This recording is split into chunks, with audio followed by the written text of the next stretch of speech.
Okay, so I'm making this video to talk about the new Legend of Zelda game, Tales of the Kingdom. Specifically, how it connects to Skyward Sword, because I think there are definitely some obvious connections that can be drawn between the two. The first and most obvious one is the floating islands. I mean, there's not many Zelda games that I can think of where there are floating islands in the sky that you can travel to and from. I mean, Twilight Princess had one dungeon with that, but I don't think we're going to be talking about how Zant might be making a reappearance. So, yeah. The floating islands seem to have some connection to the Zonai tribe, which were mentioned in the previous Breath of the Wild game.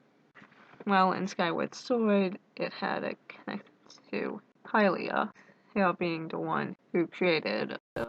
So, not really sure how many connections can be drawn there, but let's keep going, I guess. Big thing I want to talk about showed up in the third official trailer. We can see Zelda holding what looks like an amber relic from Skyward Sword, while also saying that she knows why she's here. I believe this implies that she remembers stuff about her past, that being her purpose as essentially the reincarnation of Hylia, or Hylia, how you pronounce it. Only one we see with an amber relic.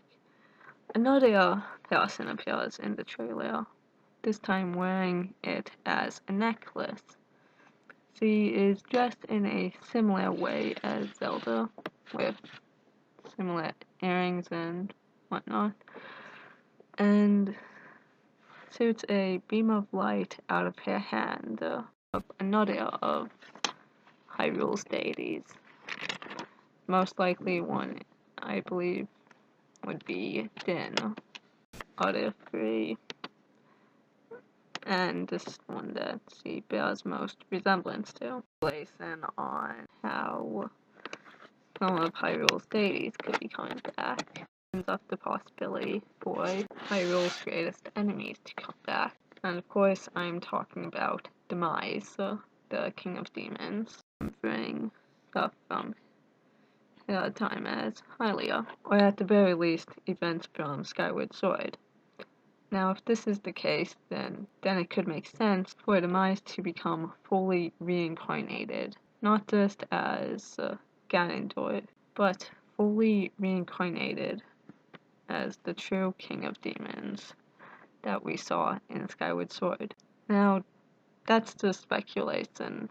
We did see Ganondorf in the trailer, raising an army of monsters with the Blood Moon, seemed. Though I don't believe there was anything to fully confirm that he is going to be Demise.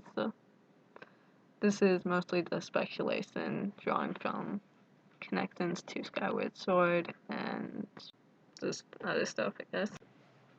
Another fun little theory that I had just for the end of the video is how this could kind of fit into the timeline.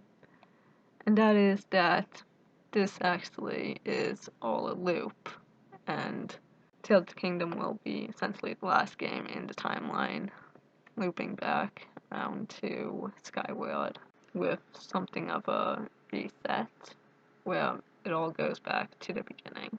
Do I think that will actually happen? No, probably not.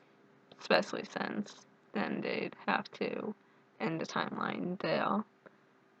And that's not to say that ending the timeline would kill the franchise. There's plenty of room that between games where they could have tons of stuff. I mean, the Breath of the Wild and every other game in the timeline is immense, with the hero from 10,000 years ago not even having his own game. But yeah, that's all I have to say, I think. So I'm going to end the video here. Hopefully I'll be making more stuff soon. So yeah, that's about it.